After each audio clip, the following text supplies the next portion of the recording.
The February wind slipped through the cracks of the long-distance bus, carrying with it the chill of a countryside with no sea, only silence and absence. Reed Saul stepped off at the final station, his worn-out military boots still dusted with soil from places no one asked about, and he never offered. One hand held a backpack, the other dragged a scuffed suitcase with a frayed handle. Reed stood still in the open courtyard of the small terminal, letting the cold soak through every thread of fabric, every vein, every unstitched memory. The old town hadn't changed much in 13 months. The narrow asphalt streets were still uneven. The wooden houses with slanted roofs remained. The street lamps still lit up earlier than needed, as if afraid of the dark staying too long. Reed walked past all of it, quiet as the shadow of his own past. There were no greetings, no cheers, only the soft crunch of wheels on pavement, the wind whistling through tree canopies, and his footsteps tapping an invisible rhythm across familiar ground. The old house sat at the edge of the neighborhood, where the sounds of cars faded, and birdsong filled the morning air. Reed stopped before the warped wooden gate. The once white fence was now peeling, revealing weathered planks like the skin of the elderly. He drew in a deep breath, hand resting on the latch. But he didn't open it.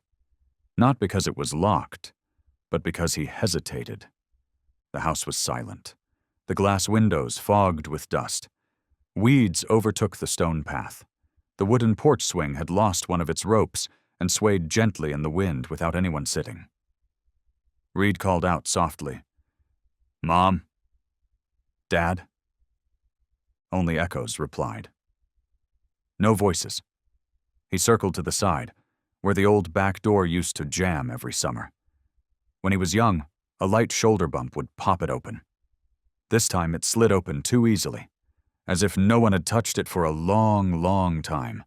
Inside was a world suspended in time. Dust coated every surface. The couch still sat in its usual place, but the cushions had fallen to the floor. Crooked family photos hung on the wall. The dining table was bare. The kitchen cabinets hung half open, revealing shelves as empty as unanswered questions.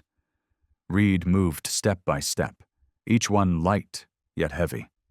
Every corner, every muted sound, every faint shaft of light through the curtains felt like they were waiting for someone, or had long since given up waiting. He didn't know when his parents had left. No message, no email. Phone calls fell into silence. Letters went unanswered. Amid the chaos of distant deployments, Reed had believed that when he returned, everything would still be here, imperfect but intact. But it wasn't. Only the empty house remained, a name in a military file, and him. He dropped his backpack beside the doorway, then just stood there as if undecided whether to step in or turn away. Almost on instinct, he walked toward the back, past the rear door, where his mother used to tend her rose garden. Now only knee-high weeds remained, choking the paths. A torn garden net hung across the fence. The wind hissed through rotting wood. And then, a sound. Small, hoarse, broken. A whimper. Reed froze. He turned, scanning the backyard now touched by the last traces of twilight. In a shadowed corner, where the old kennel leaned between two thick trees, he saw a shape. The kennel tilted, nearly collapsed. Boards had fallen off, the pale green paint a mere ghost of its former self. And deep in the darkest corner, something moved. He clicked on the small flashlight attached to his keychain. The thin beam lit up a hunched form, a curled-up body, ribs protruding like iron rods, patches of fur long gone, leaving only rough, dirt-caked skin. A hind leg twisted at an unnatural angle, but the eyes, cloudy as they were, looked straight at him. Reed stepped forward. Slowly, as if walking toward a version of himself he had forgotten. In the trembling light, he saw the old collar around the creature's neck, rusted, cracked, but still bearing a single word. Shape. His heart stopped. Shape, the dog he had raised from the first days of enlistment. Not just a pet, a companion, the only one who shared his bed the night before deployment. The first being who curled beside him when he trembled on his first night home from the front. The one who never asked, never judged, only stayed, on time for meals, silent when needed, and present precisely when Reed no longer believed he was still human. Shape was the soul that taught him how to stay calm through panic. When the explosions in his head wouldn't stop, when darkness refused to lift, only Shape stayed, pressed beside him, still, breathing slow, watching him, watching until Reed could bear to look at himself again, without fear. The day he received new orders, Reed couldn't take Shape along. A kind neighbor had promised to care for him. Reed had believed. He had kissed Shape on the forehead and whispered, "I'll come back. Wait for me." Then he left, and now this form, that name, lay curled like a fading shadow in the corner of a forgotten yard. Reed dropped to his knees before his mind could catch up. "Shape," he whispered. Not as a call, but as if to remind himself that this was real, that memory wasn't deceiving him, that what was happening wasn't a midday nightmare.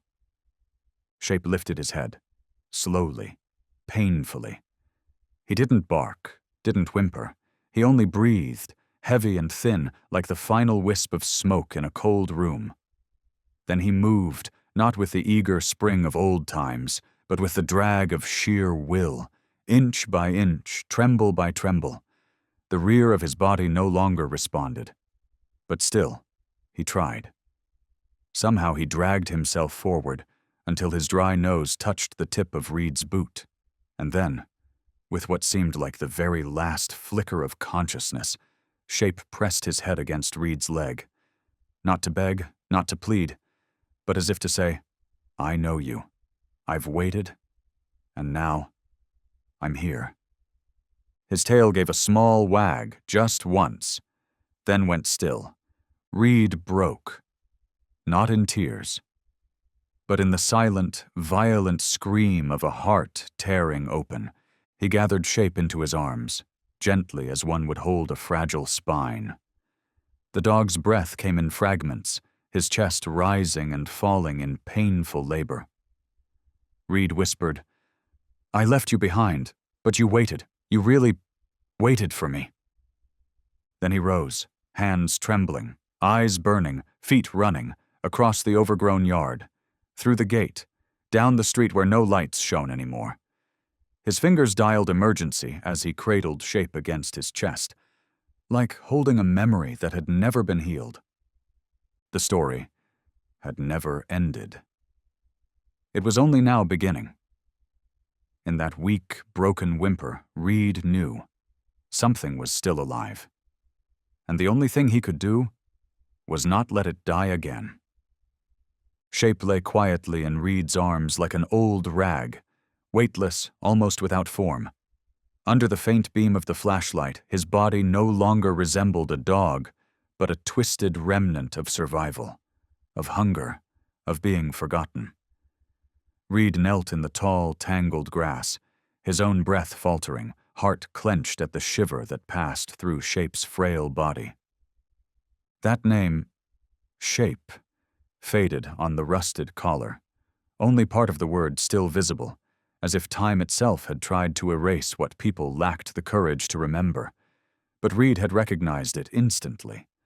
Unmistakable, undeniable, an old collar with faded letters, now the last proof of an unfinished promise. In a world where the small things are often forgotten, that name had held a fragment of soul no one else had the strength to hold on to. Shape, no longer just the name of a dog, but a vow, a reminder, the visible form of something once spoken and never completed. Reed had given him that name on a rainy afternoon at base, when a red dust-covered puppy sat shivering inside his military jacket. In those early days of service, Reed hadn't yet adapted to the sound of commands, boots pounding, or the breathless sprints through endless drills. But when he returned to his room, a small creature was always waiting, eyes wide, ears drooping, as if the world outside held no fear, so long as something was still waiting inside. He used to dream. Not often, but just enough to remember. In those light naps between shifts, he saw a shadow passing through rooms filled with smoke. At first he thought it was a hallucination. But when he opened his eyes, the pup was there. Same spot, same shape, as if stepping out of that dream. Eventually, Reed stopped calling him Pup or Little Guy. He needed a name, not to summon him, but to acknowledge he existed. Shape, not because of how he looked, but because to Reed he was the first form of peace he could touch after drifting for so long through exhaustion and confusion. He was the shape that made the cold room meaningful, the unchanging shape in a world where everything else could disappear. The name was simple, abrupt, but carried something unspoken. Once, a fellow soldier asked, "Why that weird name?" Reed had only smiled.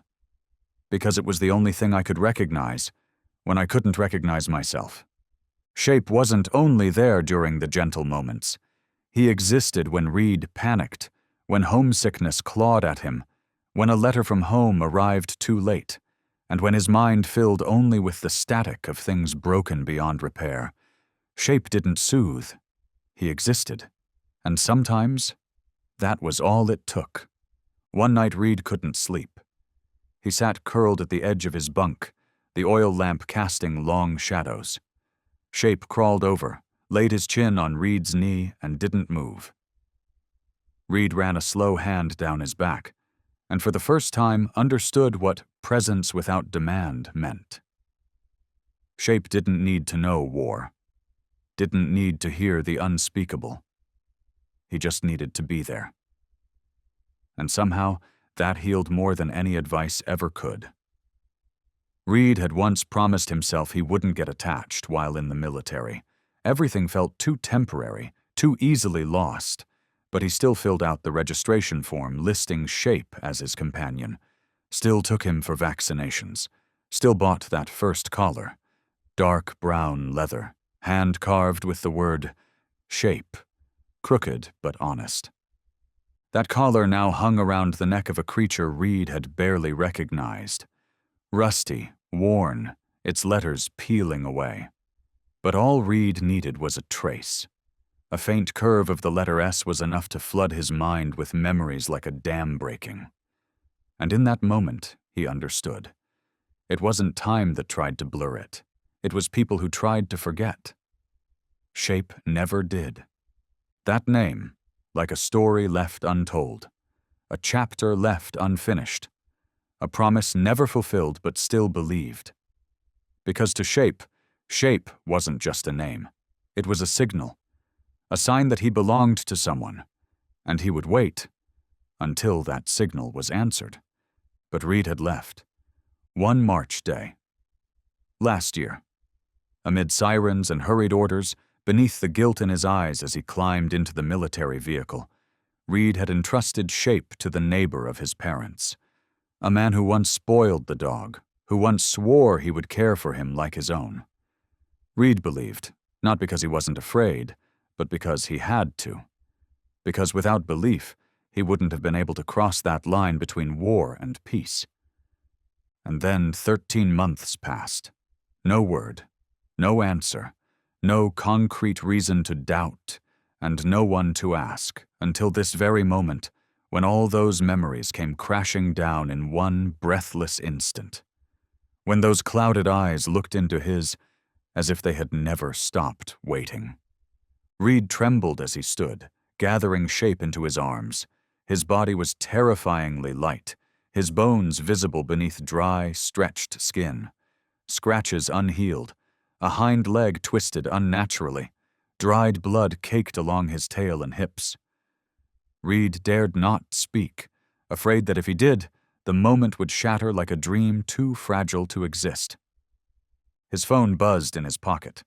a low battery warning. He quickly dialed the emergency vet hotline, his voice hoarse and broken. "There's a dog, abandoned. He's dying. I need help.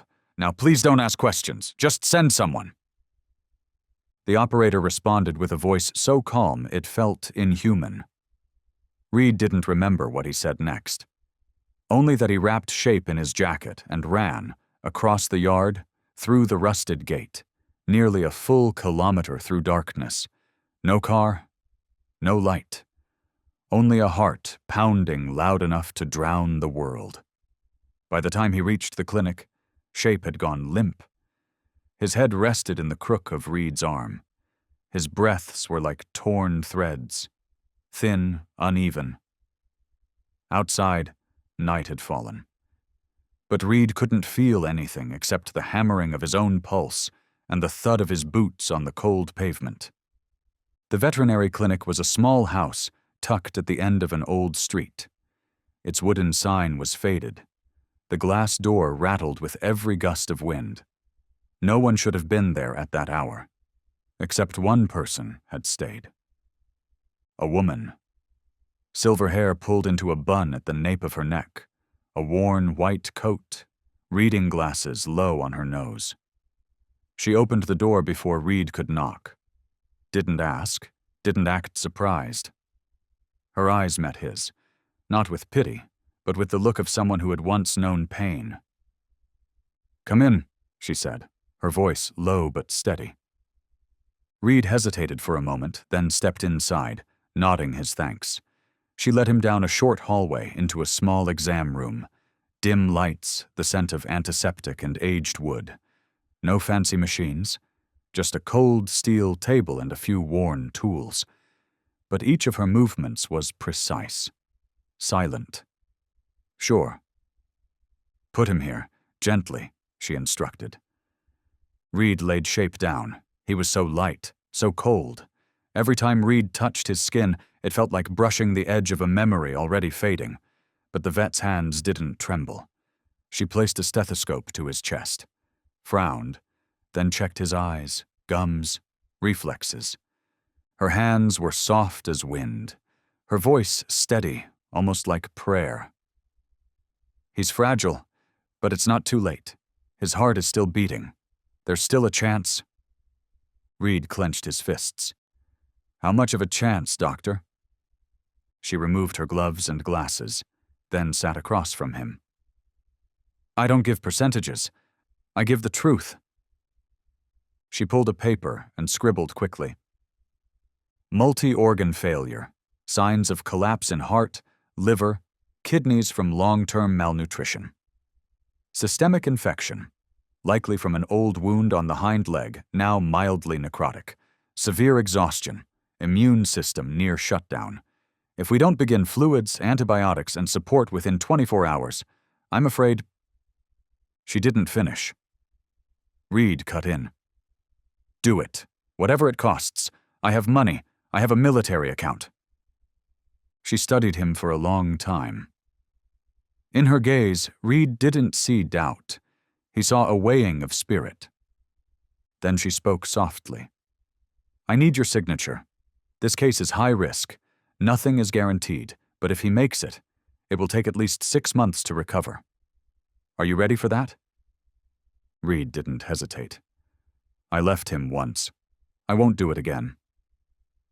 She smiled, for the first time. Not long, not bright, but real. "Then we begin." Within 15 minutes, she summoned 2 assistants from the break room. One, likely a veterinary student, prepared the instruments and medications. The other handled the oxygen and IV setup. Reed was asked to step outside. He stood behind the glass door, watching. Inside him, everything felt frozen. Reed saw Shape, small and motionless on the steel table, surrounded by pale yellow light and the soft clatter of instruments. Each time the heart monitor gave off a long, sustained beep, Reed held his breath. Only when it resumed its steady rhythm did he dare to breathe again. Time passed slowly. Each minute felt like a year. Reed sank onto the plastic chair in the hallway, his face buried in his hands. Outside, it rained. Not heavily, but just enough to make everything colder. After a while, one of the assistants came out and handed him a paper cup of coffee. "She's good," he said. "If anyone can save your dog, it's her." Reed nodded, saying nothing. Inside him, thousands of questions, thousands of regrets, thousands of dark possibilities screamed all at once. But beyond that door, there was only one remaining hope. When Shape was taken into the treatment room, Reed stayed behind in the hallway, unmoving. Pale green walls, a crooked clock. His hands rested on his knees, lightly trembling. It felt like coming back to a chapter of memory that had never been closed. He didn't know how long he sat there. He only knew that, in those moments, everything came back. When Shape was just a pup, he used to bite Reed's bootlaces. Every morning, as Reed got ready to leave, his big military boots became the dog's favorite game. He didn't tear them up. He just gently clamped down and tugged backward, as if to say, "Just a little more time. Stay with me a bit longer." Once, Reed pretended to scold him. "No, Shape, I'm late." But the wagging tail, the bobbing head, the clear, trusting eyes made it impossible to walk away. Sometimes, the young soldier sat back down, retied his boots just to steal one more minute with his friend. Shape always leapt up when the door opened, even if Reed had only stepped out for 5 minutes.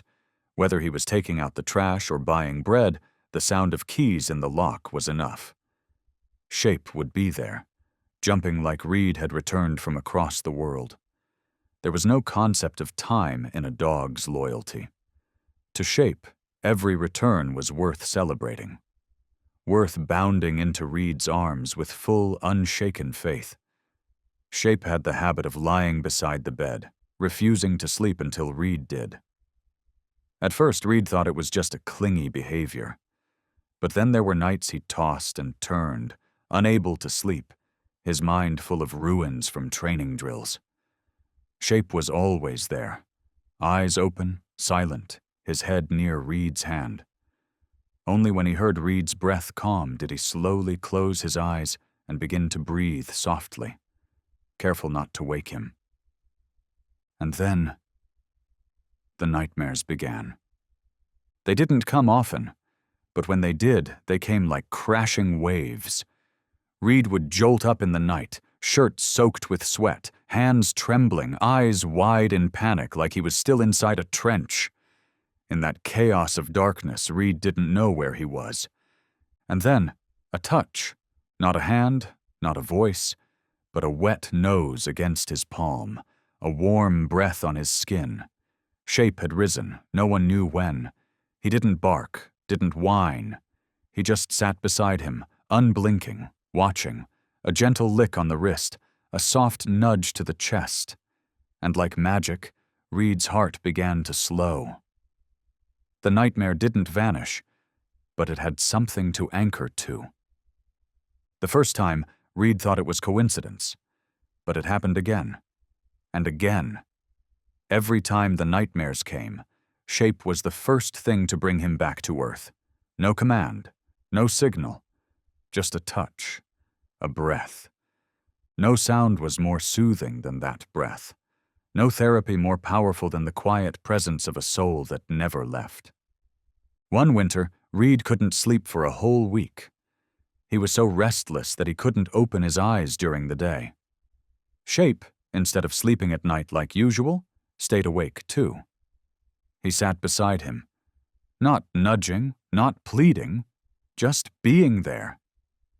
Reed cried that night, not from pain, but because he didn't feel worthy, and still he was loved. Still he was trusted. Another time, right before deployment, Reed was packing. Shape followed his every step. When Reed sat to fasten his backpack, Shape placed his chin on his knee. When he packed up his gear, Shape brought over his favorite toys, a torn rubber ball, an old sock Reed had forgotten, as if to say, "Take me with you. Take the familiar with you." But he couldn't. Reed had hugged Shape one last time and whispered in his ear, "I'll come back. Wait for me." Shape didn't answer. He simply licked Reed's hand, then sat on the porch, watching the military truck roll away like a silent statue. Now, sitting here in the hallway, recalling all of it, Reed felt every memory fall into place. Together they formed a single, clear shape. The shape of a promise no one kept. But one soul had kept it anyway. Shape hadn't forgotten, hadn't blamed, hadn't grown bitter. He had waited. And that, more than anything, was what Reed couldn't forgive himself for. Because sometimes, what breaks a man isn't the sound of gunfire. It's the memory of a tail once wagged, a pair of eyes that once followed, a promise once made, but never kept. He had promised to return, but like so many promises made during war, it had been swept away by sand and time. Only one thing remained. Shape had kept his word. He had waited, even if that waiting meant loneliness, hunger, pain, and being forgotten. Even when no one cared, even when everyone left. He stayed, like a piece of memory that had never disappeared. An old collar, with faded letters, was now the last remaining proof of an unkept promise. In a world where people often forget the small things, that name had preserved a fragment of soul no one else dared to hold on to. Shape, no longer just the name of a dog, but the name of a vow, a reminder, a tangible shape of something once spoken and never completed. That night, Reed didn't leave the veterinary clinic. He slumped in the hallway, eating nothing, sleeping even less. Sometimes he stood and paced in front of the treatment room. Every time the door opened, his heart clenched. Every time the surgical light flickered on, his spirit sank. And then, at 4 a.m., the doctor stepped out and sighed. "He's stable, out of critical condition. But from here, it'll be another journey. Long, hard. He'll need you with him." Reed jumped to his feet, disbelief flooding his face. He'll live?" She nodded. "If there are no complications, if you follow every instruction, he's a fighter, but he needs someone to fight with him." Reed collapsed onto the edge of a table, gripping it tightly.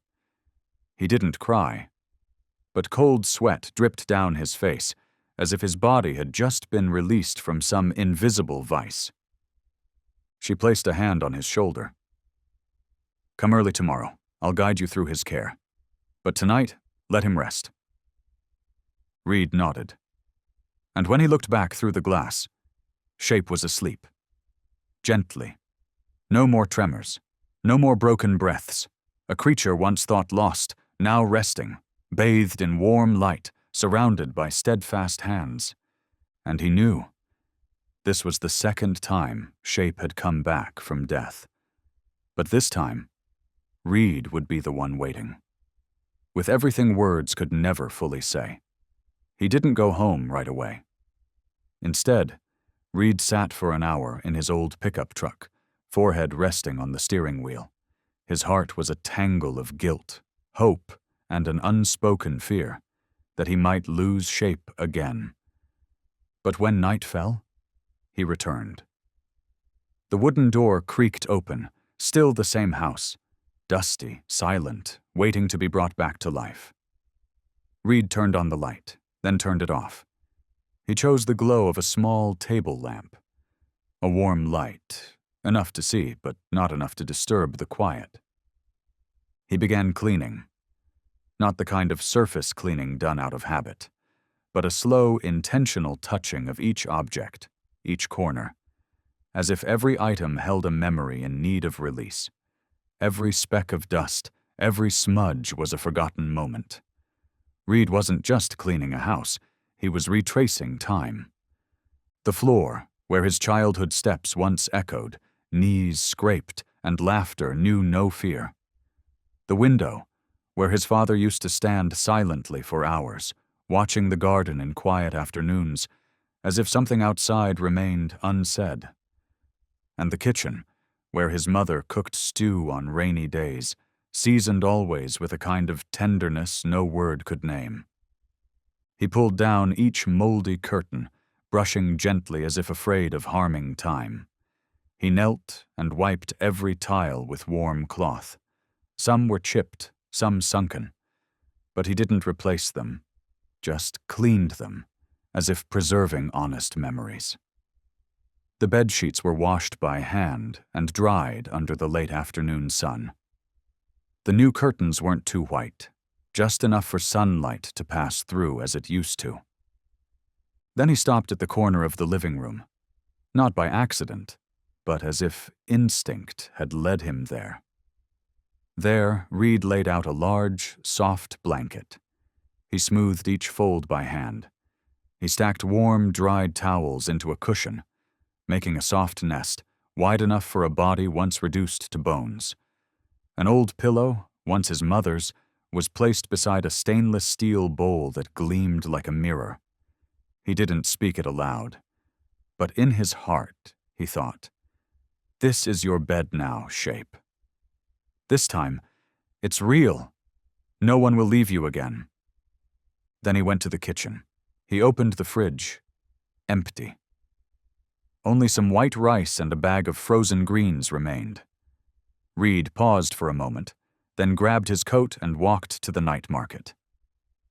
The market was damp, lit by yellow lamps, with few people passing by. But Reed moved slowly, as if he wasn't just picking ingredients, but choosing how to begin again.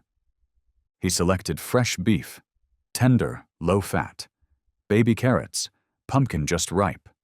Not much, just enough for one pot of stew, something easy to digest, easy to swallow. Back home, he peeled each piece, carrots diced into tiny cubes, pumpkin carefully peeled with a dull blade, so he worked slower but more gently. Reed wasn't a good cook. But that night, every movement, from chopping onions to stirring the pot, felt like a silent ritual of redemption, an unspoken effort to bridge 13 months, to make up for a farewell that never came at the right time. The stew began to boil. Its gentle aroma filled the house, slipping through door cracks, wrapping itself around the curtains, drifting all the way to where Shape lay sleeping. The air softened. There was no need for bright lights, just the warm golden glow from the kitchen and the mingling scent of meat and vegetables, as if home had never left. Reed didn't eat. He just sat there, watching the soup bubble in silence. His gaze drifted far, through the flame, through the steam, to some place not here. Maybe to the image of a younger Shape curled up in his army jacket at the barracks, ears twitching at the sound of boots marching past. Maybe to the last time Shape barked as Reed left home, that look in his eyes as if he wanted to say something, but couldn't. Or maybe to the moment he found Shape in the broken wooden kennel, barely breathing. When life had become so thin, so fragile, that even a single step away might have made it disappear forever. Reed carried the bowl of soup to Shape's bedside. The scent made the dog's ears twitch slightly. He didn't open his eyes, didn't move, but his chest rose more visibly. Reed took a spoon, scooped up a small portion, and brought it gently to the edge of Shape's mouth. He didn't eat, but his lips trembled, like he sensed something familiar. Reed whispered, "It's okay, tomorrow's fine. We have time." And this time, Reed truly believed it. That night he lay on the floor, just a breath's distance from Shape. No thick blanket, no bed, just a thin layer of fabric beneath his back. But for Reed, it was the only place he could rest, because from there, if Shape needed him, he would hear. Every tiny action, lifting the lid, wiping the bowl's rim, folding a warm towel, became a form of presence, not to be thanked, not to be noticed, but a quiet message to the sleeping creature beside him. This time, I'm not leaving. And the house, once abandoned, began to warm again. not from rising temperature, but because two souls had chosen to stay, one learning how to care again, one learning how to trust, and between them, a small bed, a handmade stew, and a scent that never left. By morning, Reed returned to the clinic. The doctor greeted him with a soft smile, no questions needed. She helped him place Shape into a fabric-lined basket, wrapped carefully like a child. Shape opened his eyes, blinked slowly, weak but aware. Reed exhaled deeply. At home, Reed set the basket gently in the middle of the room. He didn't lift Shape out right away.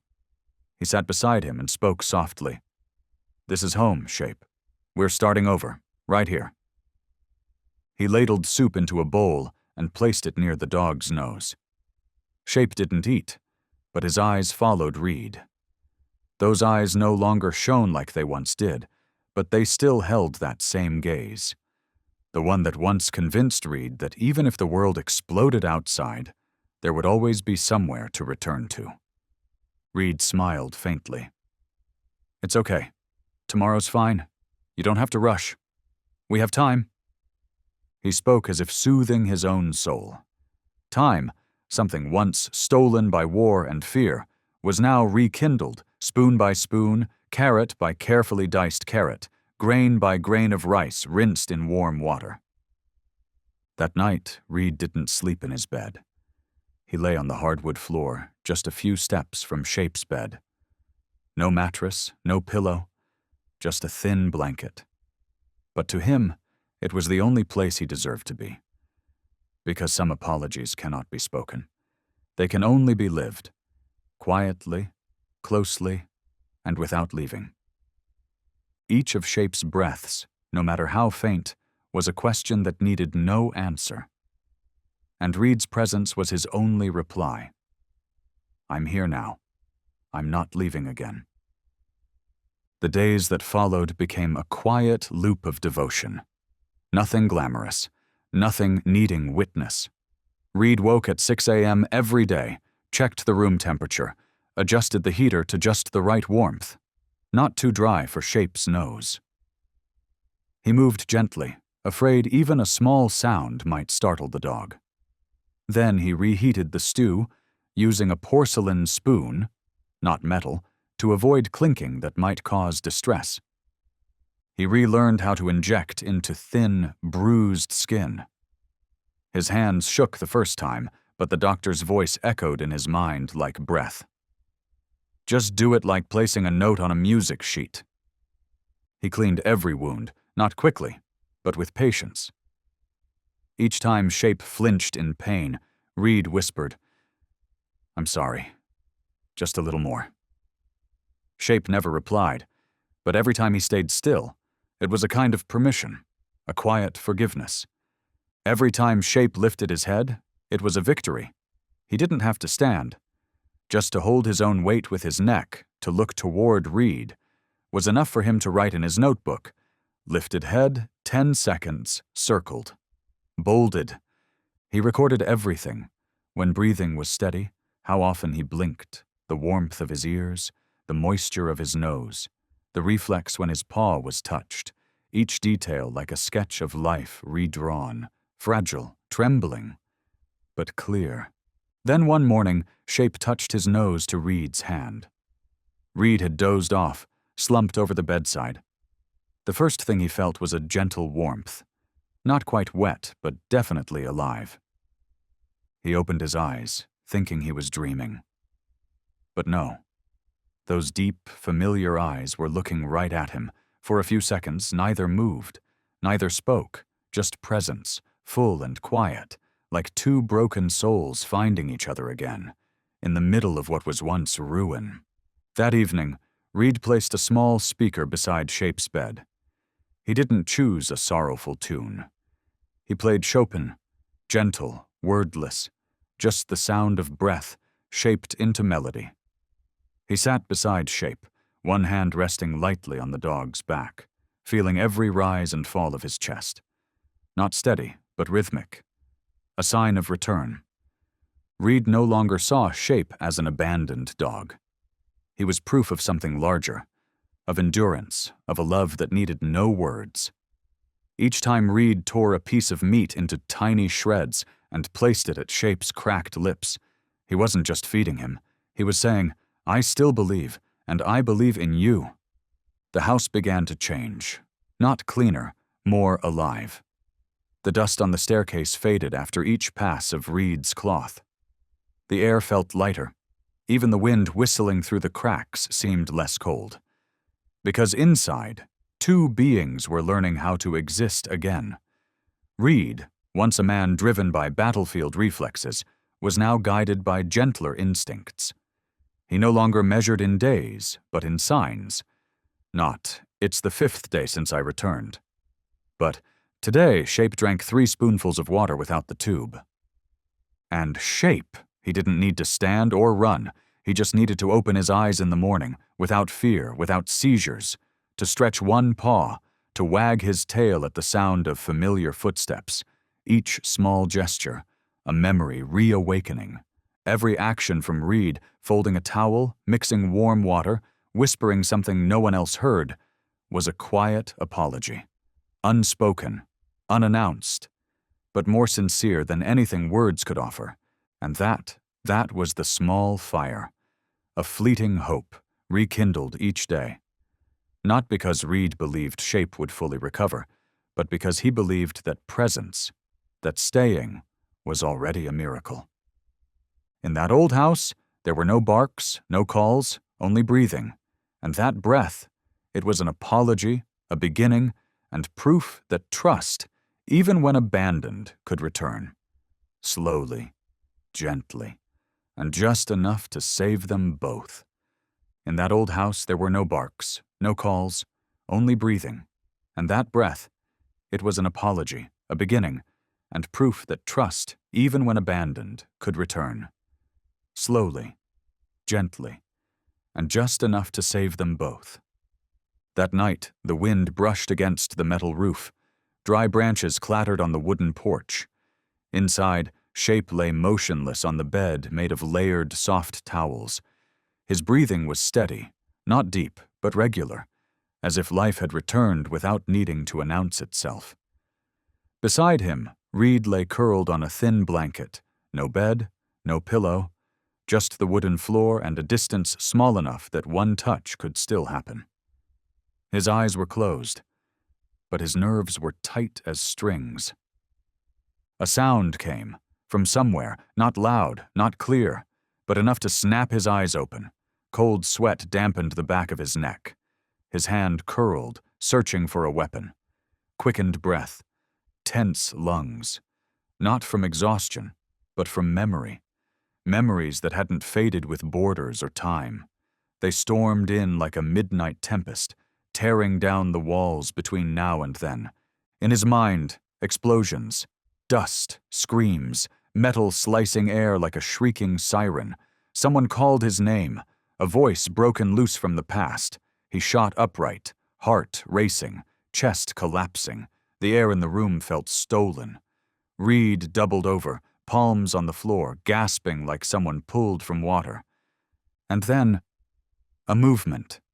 So small, so slow. From Shape's bed, a form began to shift.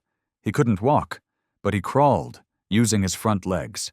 His body dragged across the floor like a shadow gliding through wreckage. Each move made him pant, but he didn't stop. Once, then again, each push tearing through his healing pain. But Shape kept going, not out of instinct, but something deeper. Connection. Every inch forward was a defiance of pain. A message. "I'm still here. I know you're drowning." Reed didn't notice at first. He was busy holding himself up, trying not to fall, trying not to let the darkness inside consume him, like all those nights before. But then, a touch, soft, slow, a nose pressed into his chest. Reed startled, opened his eyes, and saw Shape. The dog had placed his head on Reed's chest. No bark, no whine, just closed eyes and breath, a slow, wide, steady breath. Each exhale filtered through pain, but unbroken. Reed let go. sat still, and let himself tremble. But this time, not from fear, because now he knew he wasn't alone. Shape said nothing. He couldn't. But he had dragged himself through pain, through the line between reflex and consciousness, just to reach Reed, to lay his head there, on his chest, like an anchor, a milestone, a launch pad for something beginning again. They sat there in the dark. No one spoke, no one moved. A man once screaming in dreams, a soul once waiting in ruins.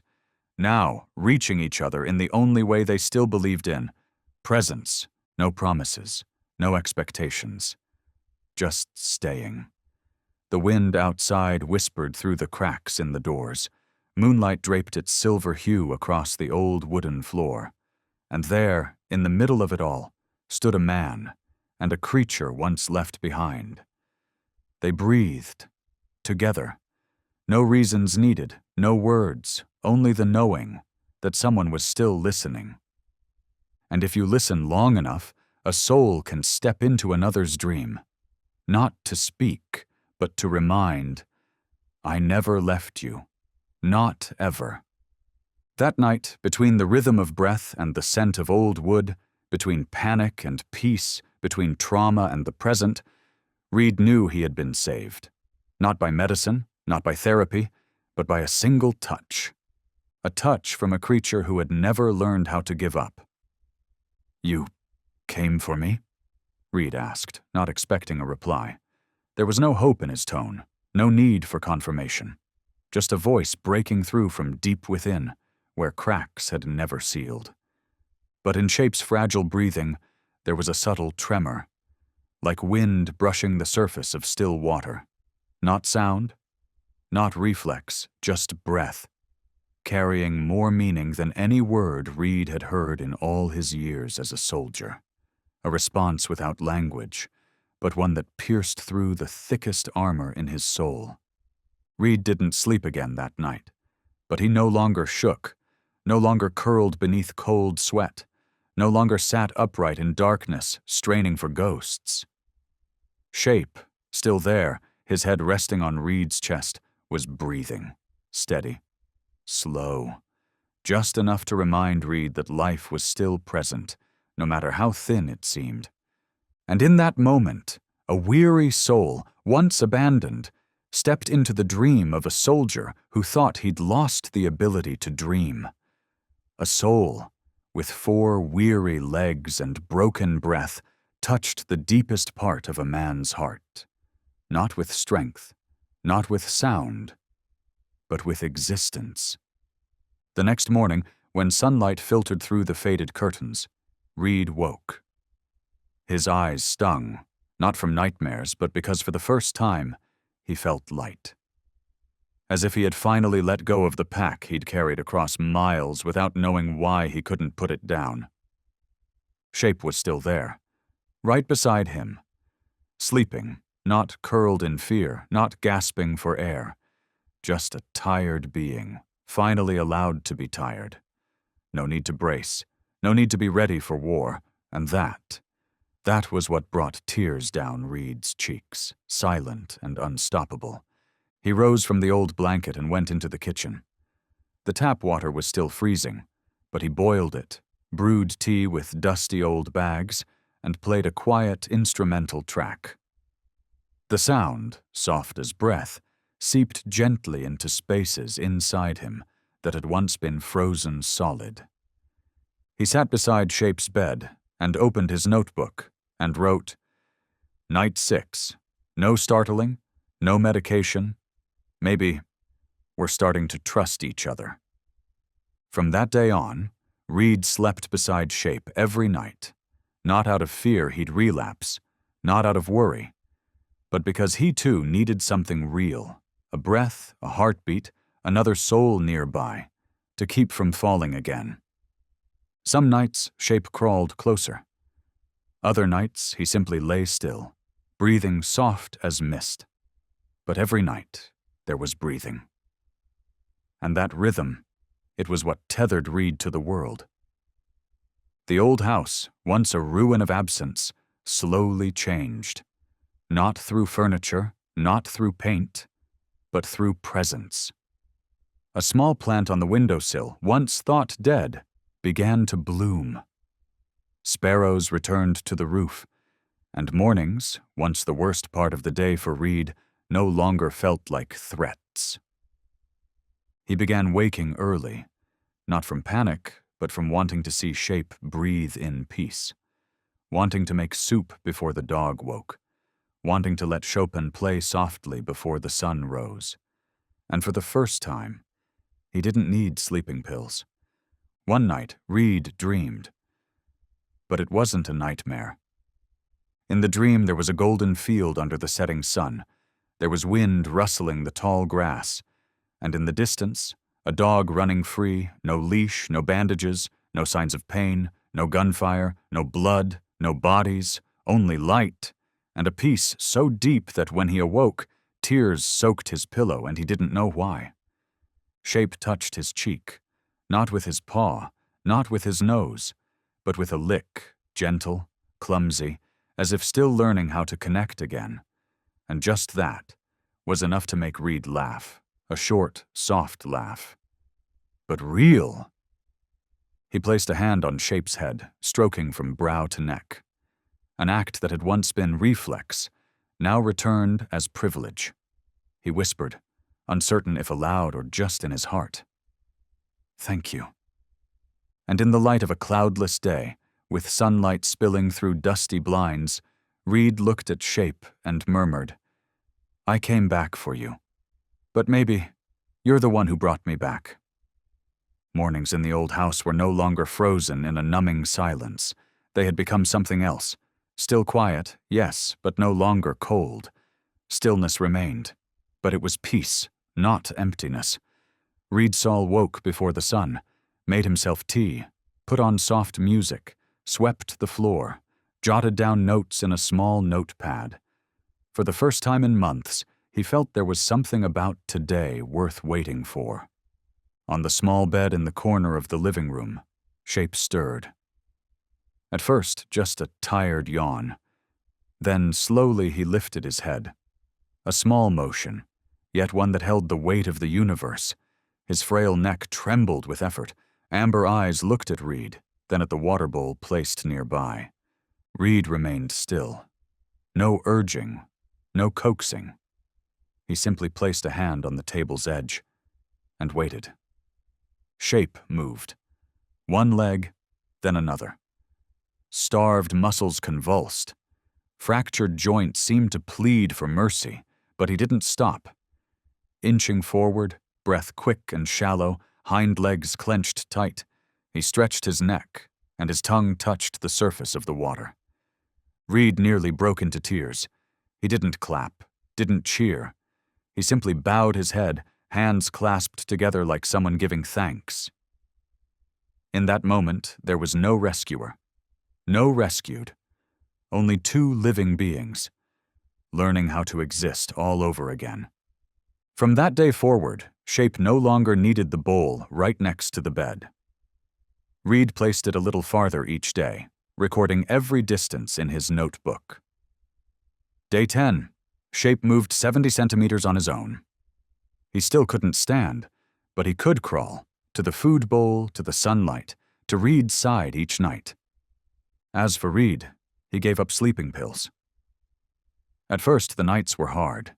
His body twisted in restlessness, eyes wide open to the ceiling, ears alert like they were trained to hear gunfire at any second.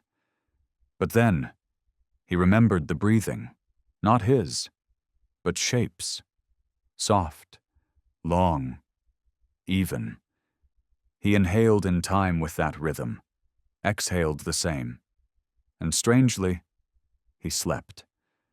The first breakfast he made for himself was oatmeal and eggs, coffee brewed by hand, not the quick-dissolve kind. He set 2 plates on the table, one for himself, one for Shape, still the same slow-cooked stew and mashed vegetables. Shape never finished his portion. But every spoonful swallowed lifted a little weight from Reed's chest. They began to find rhythm. Not fast, not perfect, but real. Mornings, wake early. Noon, sunbathe. Afternoon, read beside one another. Evenings, Chopin or Satie. Sometimes Reed would lower his book, scratch behind Shape's ear, and see him stretch out his legs. A lazy motion, yet so alive. One afternoon, Reed tried opening the back door. It had been a long time since sunlight was allowed to fill the house. The door creaked open, and the late light spilled in like a greeting. Golden, warm, gently unfamiliar. Shape squinted, overwhelmed by the light he had once forgotten. But he didn't shrink, didn't look away. He looked, slowly, cautiously, but he looked. It was a small thing, but to Reed, it was a miracle. He crouched down and gently lifted Shape into his arms. The frail body pressed against him like a breathing memory, delicate, trembling, but still alive. He laid Shape on a folded blanket on the wooden porch, the same porch where his father once sat on autumn afternoons, where his mother used to hang clothes and tell stories. Reed sat beside him, saying nothing. Together, they looked out into the yard. Before them, the old maple tree had begun to turn, green giving way to gold, then amber. The leaves had not yet fallen, but something in their color whispered, time was moving, and change could not be stopped. A light breeze stirred the canopy, and in that moment a sparrow landed on the mossy fence. Shape's ears twitched, then his tail wagged, not fast, not strong, but it moved. A small motion, carrying an entire universe of return. That night, as the house settled into its hush, Reed wrote in his notebook, Day 15, he saw the sky. So did I. Days 16 through 19 passed slowly. Nothing obvious changed. But Reed sensed that every joint in Shape's body was relearning how to live. He began stretching his neck more. Every morning, when sunlight hit the wooden floor, he would try to crawl toward it and lie still. Reed didn't help. He just watched quietly, sometimes plucking an old melody, sometimes reading aloud, like his mother used to do.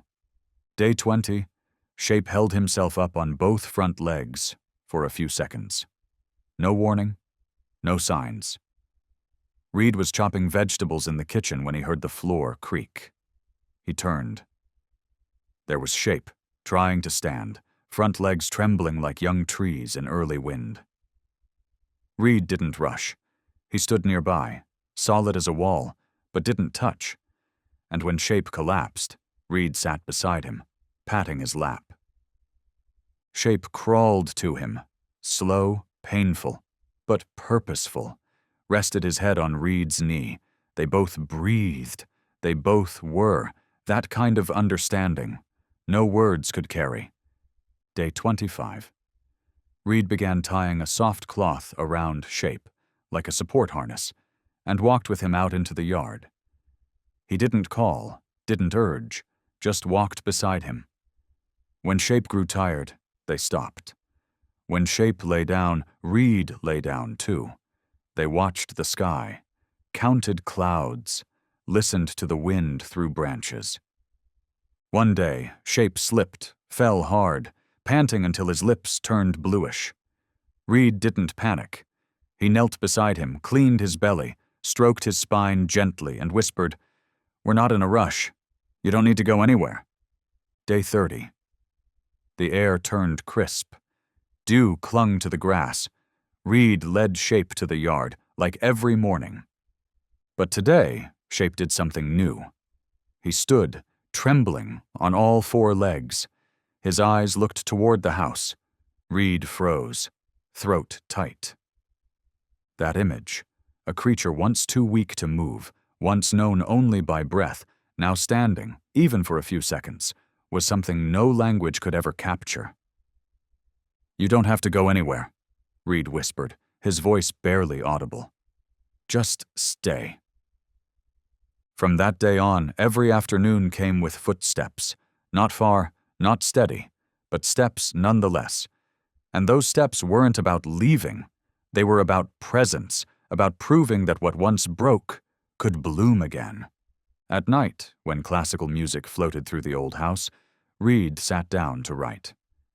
The handwriting was crooked, but honest. Day 32. He doesn't look at me like a stranger anymore. Day 35, the house began to smell like life again. Not just the scent of soup or tea, but the kind of air that had been breathed in by two souls who once thought they were lost. The scent of freshly washed rugs, of windows left open, of clothes sun-dried under real sunlight. Reed realized he had turned the lights on without fear, had played music without needing to drown out the sound of his own heartbeat.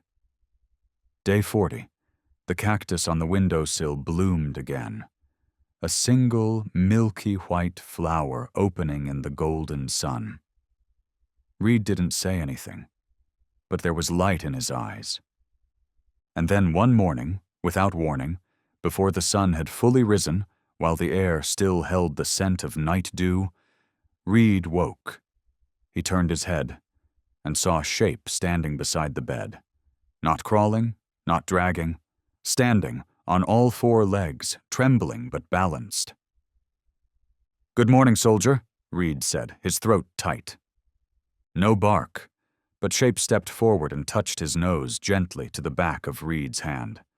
One slow wag of the tail, then stillness. His gaze was no longer lost. It was focused. And that focus was here. From that moment on, they entered a new place. They no longer counted days as time ticking away, but as moments of rebirth.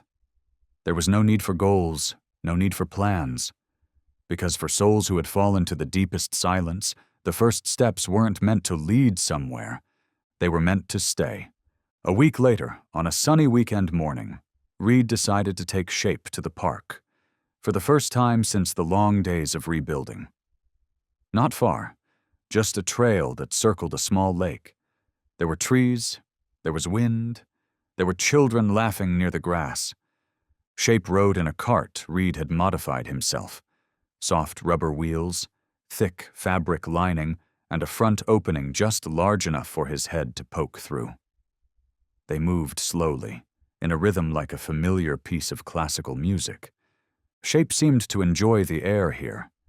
He inhaled deeply, ears perked at birdsong, eyes brightening whenever sunlight hit his face. A young boy approached and asked if he could pet him. Reed nodded. Shape tilted his head, not barking, not backing away, just gently touched the boy's hand with his nose. Once again, as always, his presence was the answer. They turned down a path near the playground. Reed stopped the cart, sat beside Shape, and took out a cloth to wipe his legs. Shape licked his hand, his first spontaneous gesture since recovery began. Reed smiled. Something inside him softened, as if the last layer of ice had finally melted under true warmth. And then, peace shattered. A piercing scream echoed from the distant grass. Reed turned. A large dog, pit bull or some kind of mixed fighter, had broken free, sprinting straight toward a little girl, maybe 4 or 5 years old. No one reacted fast enough. The handler had fallen, the leash dragging. Everything happened in a sliver of time, like a blade slicing between life and danger. Reed leapt to his feet. But before he could take a step, something moved in the cart. Shape. He launched himself out of the side, landing on his front legs. He didn't stand firm, but he tried. His eyes locked onto the girl, frozen in terror. No one else moved toward her. Only Shape. "Shape!" Reed yelled, but nothing could stop him now. With a body not yet healed, Shape ran, each stride a defiance of pain. Not strong, not fast, but direct. The other dog was close, its mouth wide, eyes red with fury. But then, a black shadow cut in from the side. Shape collided. No dodge, no tactic. He simply threw himself in. The impact cracked through the air like a heart breaking. Shape was thrown. His body flipped, arcing for a moment, then slammed into the ground with the heavy thud of something dropped from great height.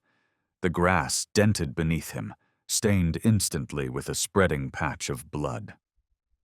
The charging dog stumbled sideways, disoriented. It growled, ready to lunge again, but 3 men surged forward. One gripped its neck. Another pinned its legs. Shouts rang out. Someone yelled for the police. Chaos erupted across the park. But Reed heard none of it. He saw only one thing. A small figure lying still in the grass. He ran. His feet didn't touch the ground like normal steps. Everything blurred. Wind, voices, the metallic smell of blood. It all dissolved into mist. Only that shape remained, barely breathing. He lay sprawled on the ground, one ear torn wide open, nearly split apart, a hind leg twisted at an unnatural angle. Blood soaked through the fur on his back, spreading like a wound, rewriting the price of courage. Reed dropped to his knees. He didn't care about the crowd, didn't hear the voices calling his name. He lifted Shape into his arms, gently, as if cradling a child.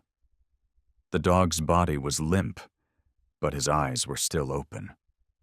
Clouded, fading, but not gone. There was still something there, like the last ember in a dying hearth. "Why would you do that?" Reed whispered, voice cracking.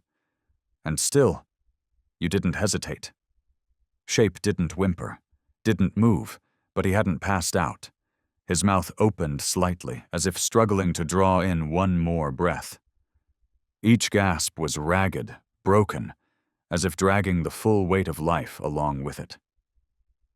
A woman from the crowd stepped forward with a white cloth. Her hands trembled. A man shouted into his phone, voice rising with urgency. "The dog's badly injured, losing a lot of blood. We need a vet ambulance now." Reed held Shape tighter. Blood seeped into his shirt, blooming like an old curse returning. But this time, he wasn't letting go. When the emergency vet truck arrived, Reed refused to let anyone else touch Shape.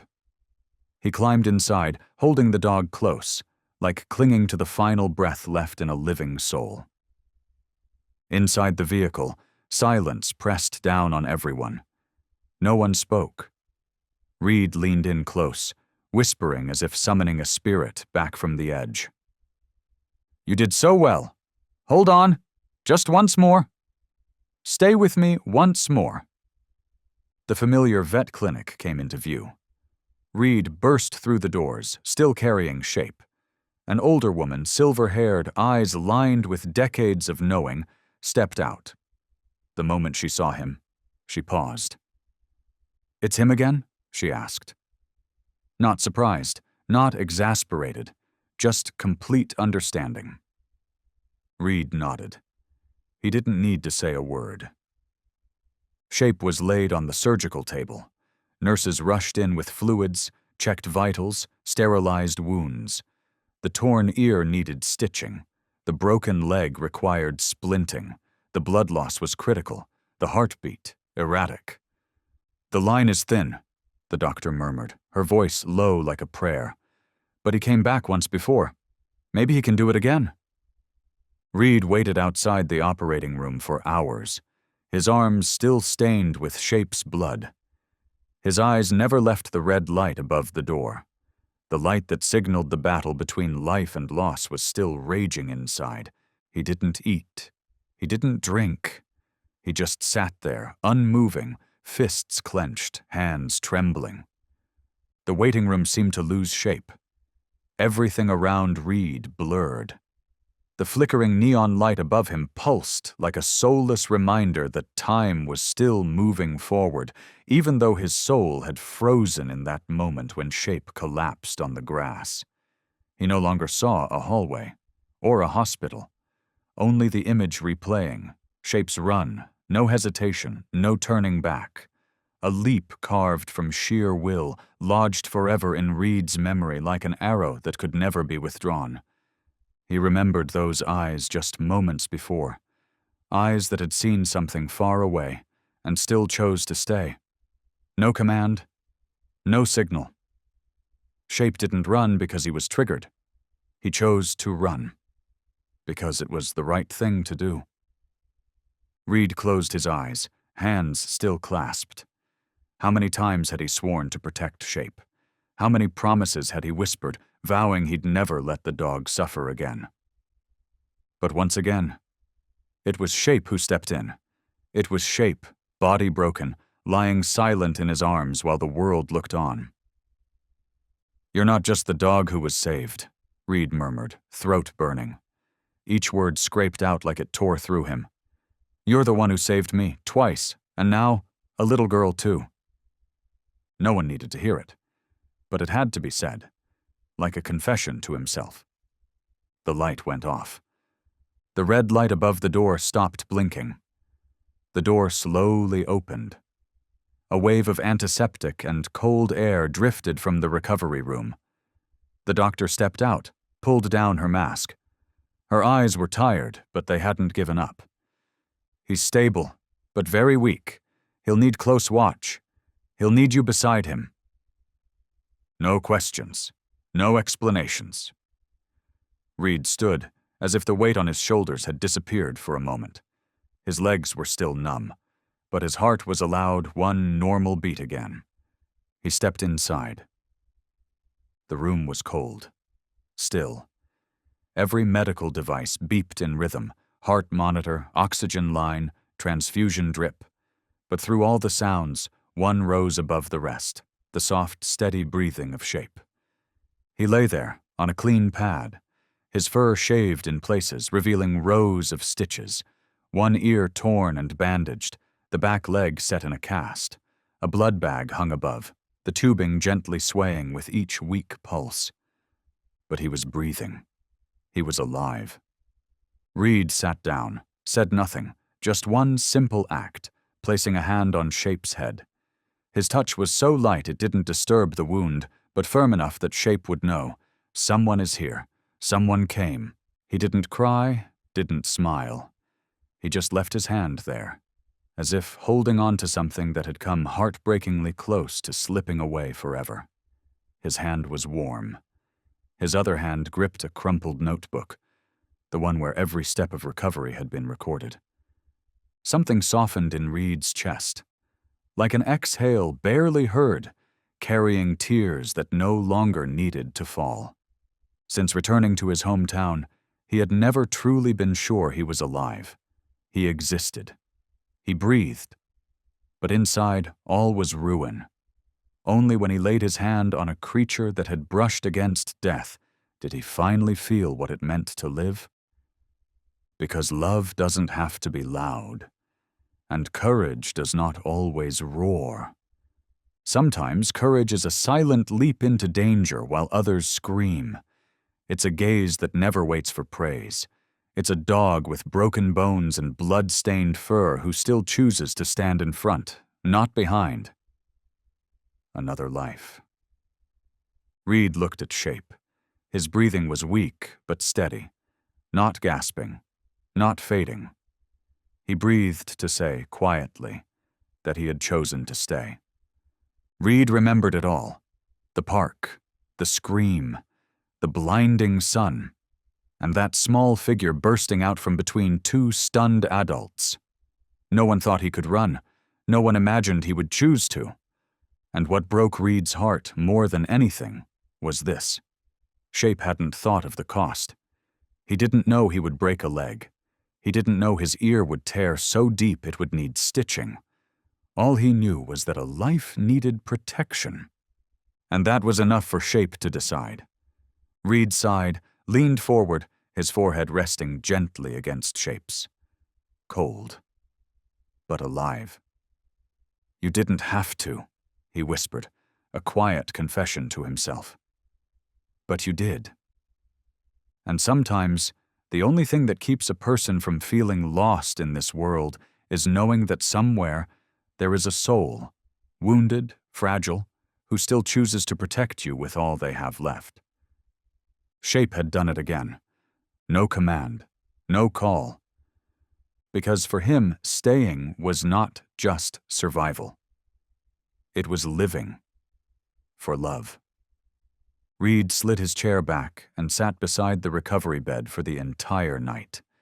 The lights in the room stayed on, but his eyes finally closed, not from exhaustion, but from peace.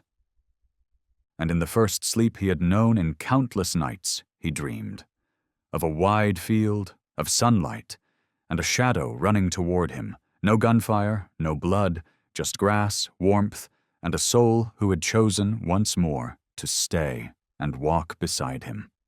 The story of the dog who saved a little girl in the park spread like wind. Someone had captured the moment Shape leapt, not to a command, not pulled by a leash, just a lone dive into danger. The video swept through social media with the headline, "Backyard Guardian." Within hours, thousands of comments poured in. Some cried watching. Others shared memories of dogs they had once loved just the same. Veterans spoke of understanding the look in Shape's eyes, the eyes of a being who had survived things better left unspoken. One comment read, "I was a soldier once. I know not everyone makes it out with their heart intact. That dog, he didn't just survive. He kept a heart beating for those who lost theirs." Reed saw it all on the screen of his old phone. For the first time in years, he reopened a long-forgotten social media account. And for the first time, he posted a photo. Not of the battlefield. Not a badge. Just this Shape, his head bandaged, his leg in a brace, resting against Reed's knee. Below it, Reed typed only a few words. "He waited for me, helped me live again. And now, he saved someone I never even knew." Soon, thousands of shares, hundreds of comments. But one message, just one, froze Reed's hand in the air. "I was going to end my life tonight, but because of that dog, I'm still here. I don't know why, but I believe if a fragile creature like that still chooses to stay, maybe I can try one more day too." Reed read the message again, and again. He didn't reply. Not yet. He turned to Shape, sleeping now, breath steady, lips twitching as if in a dream. And in that moment, Reed understood. What Shape had done was more than saving a child. He had reached others he would never meet, souls suspended on the edge of despair. And he had done it simply by being.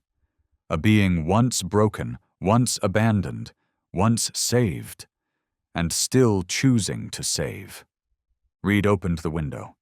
The breeze of early morning drifted in. He sat beside Shape again, hand resting on the dog's back. The other hand held a pen, and he wrote, "Day 41. We're not whole yet, but we're learning to stay, for something, not for ourselves, but for someone else." That morning, the press came knocking.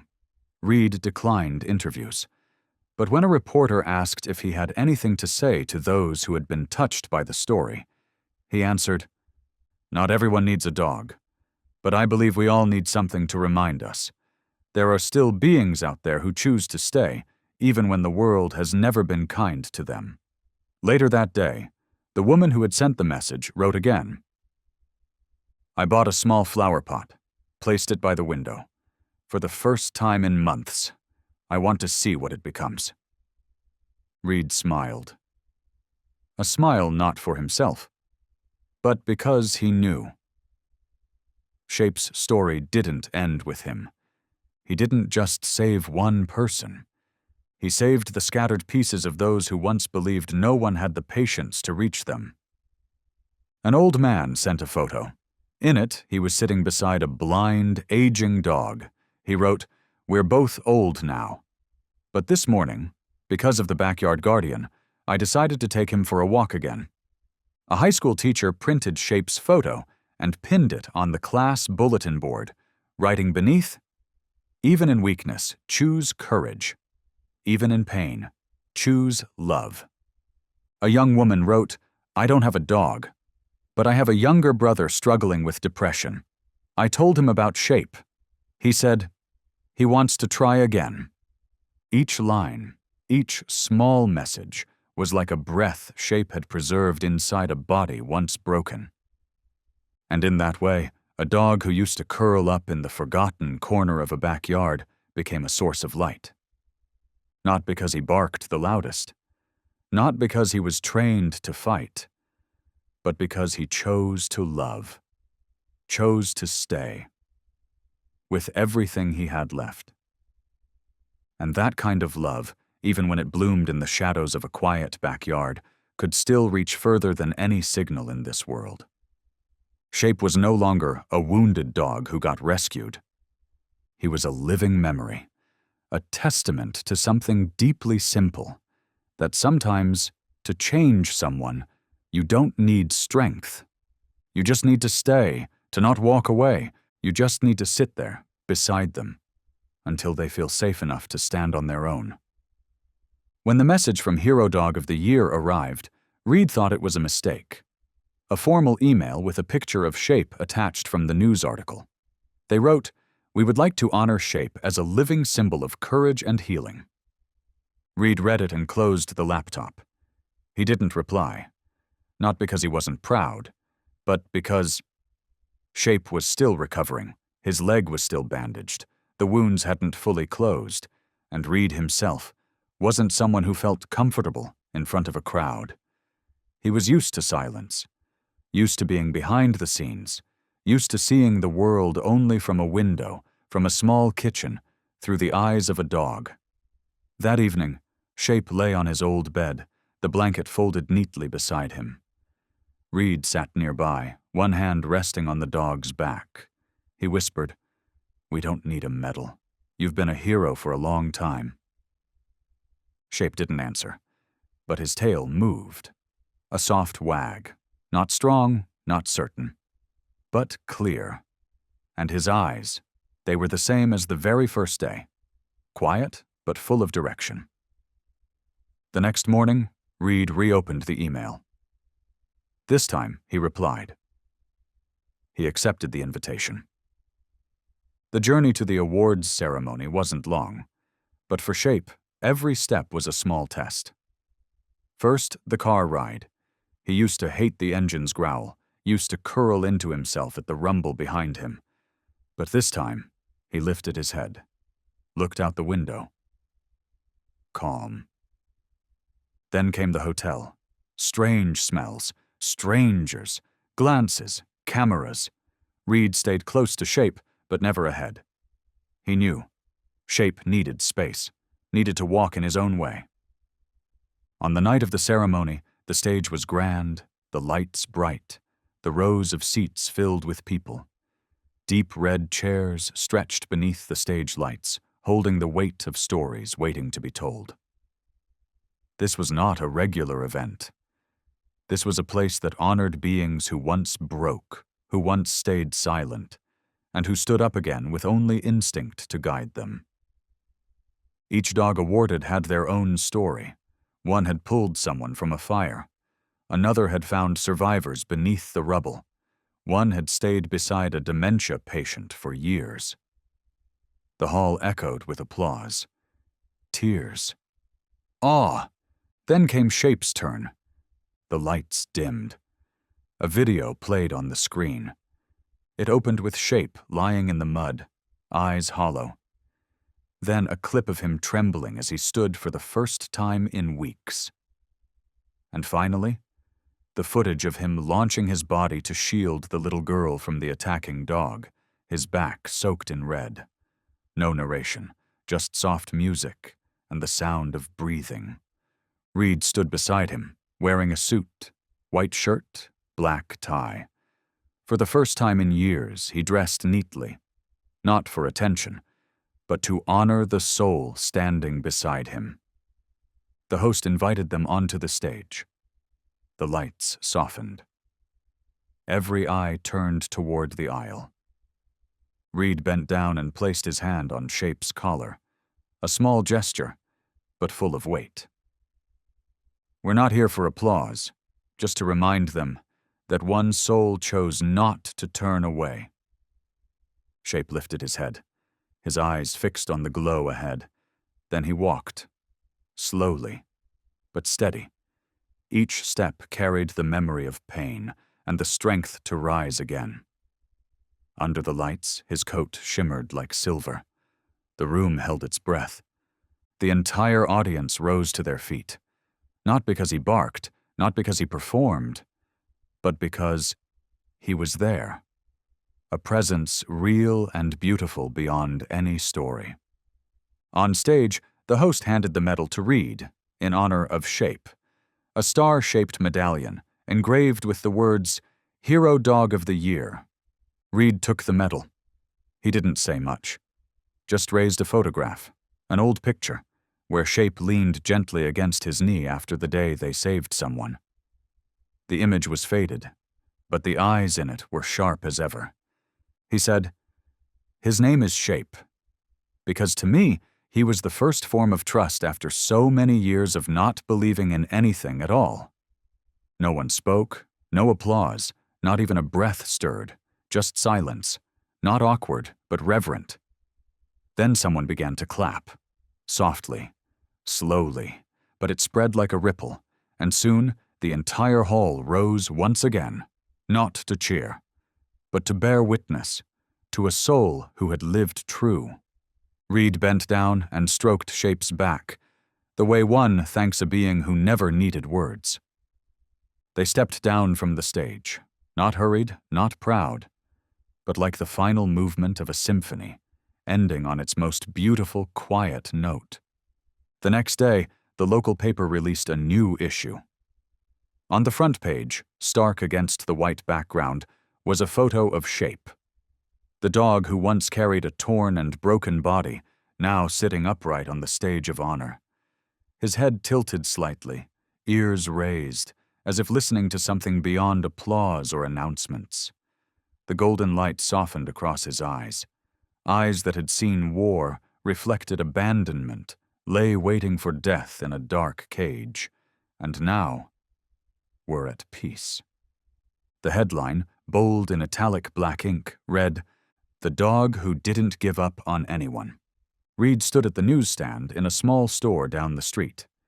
He didn't grab the paper immediately, just looked at it for a few minutes, as if making sure that what he had lived through had truly been seen, recorded, and acknowledged by the world.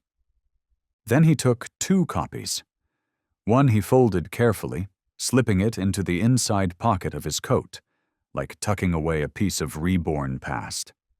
The other he brought home. In the wooden cabin that once felt cold and dim, Reed chose a spot by the window, the place where morning light always arrived first. Beneath it was a small bed, lined with soft towels and a light blanket, Shape's favorite place to sleep. Reed said nothing. He simply pinned the newspaper clipping to the wall, smoothing its edges, then sat down quietly on the wooden floor.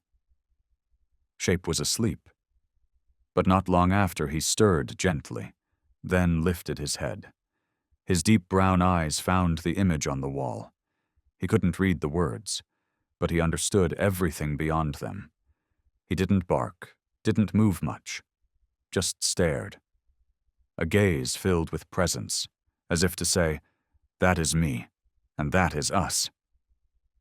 Reed looked back at Shape. His heart softened, not from a sudden wave of emotion, but from a realization slowly settling in. That name, Shape, would never fade again. No longer just a tag carved into a rusted collar. No longer a name only Reed knew and called.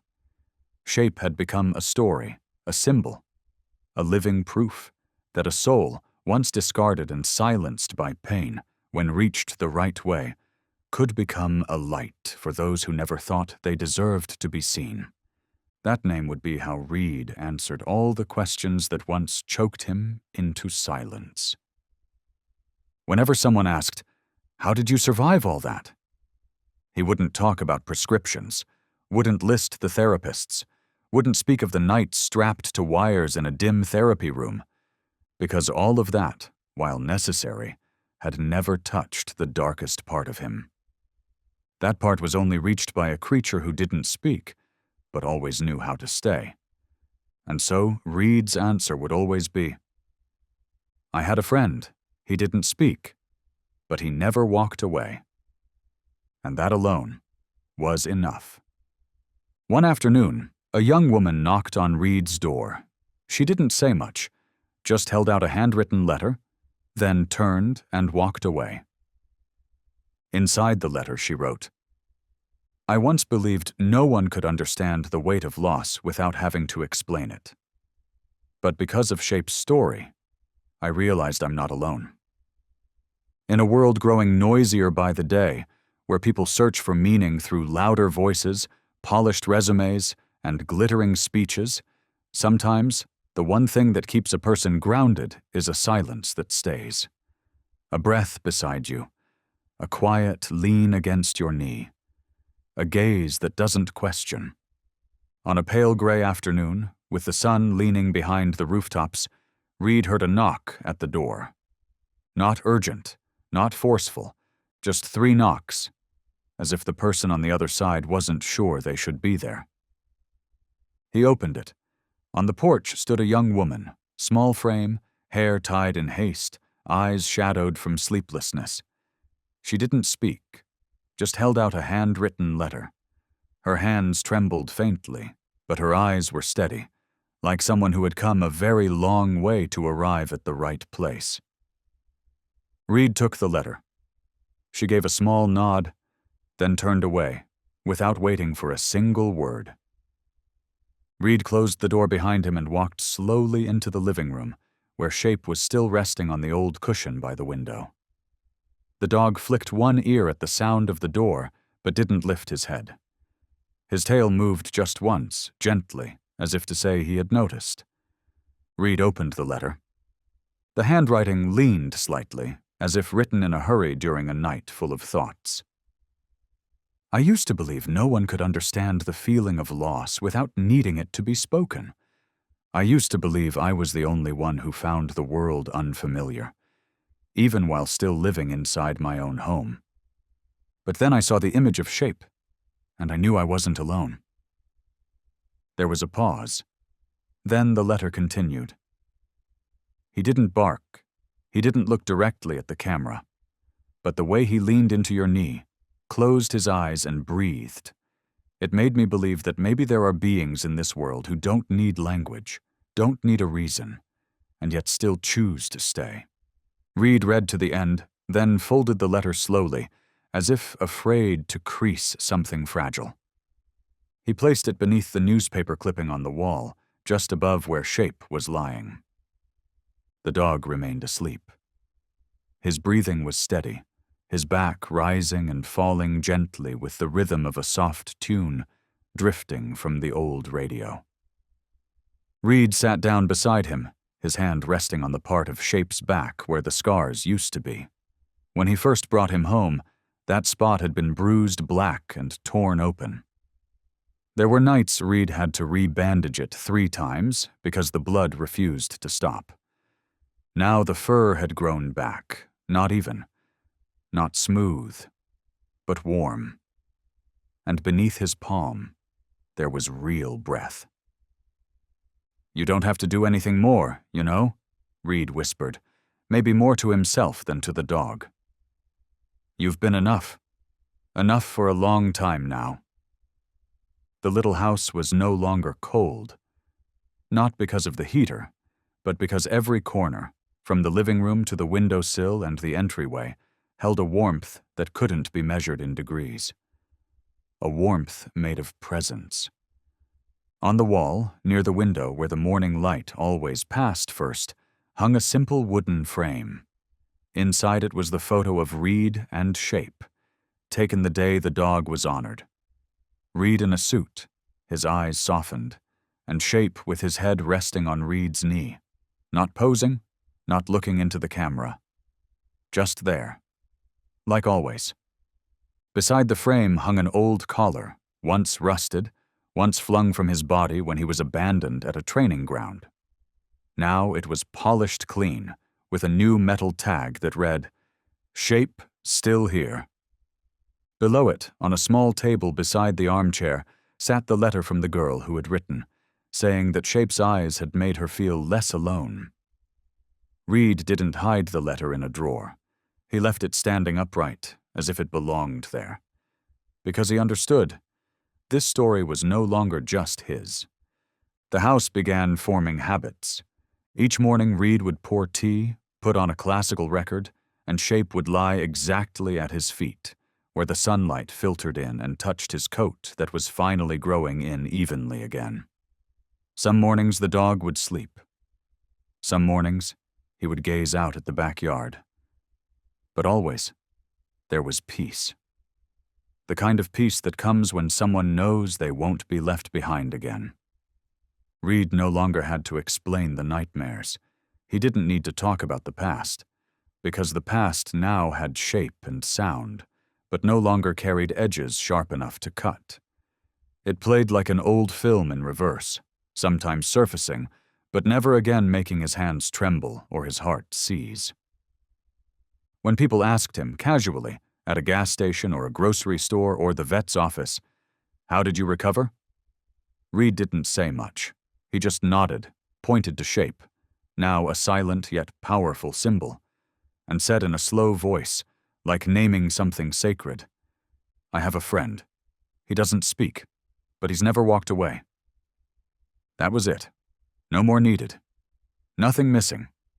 Real stories don't always need to be long. Sometimes they live in a single look, a gentle lick on the hand, or a steady breath in the middle of the night. That was the truth Reed knew best. After years of his life had been nothing but explosions, shouting, and an emptiness no medicine could reach. Now, each time he woke and heard Shape's footsteps padding through the wooden hallway, he knew he had made it through. He didn't need anyone to certify it. Surviving was proof enough.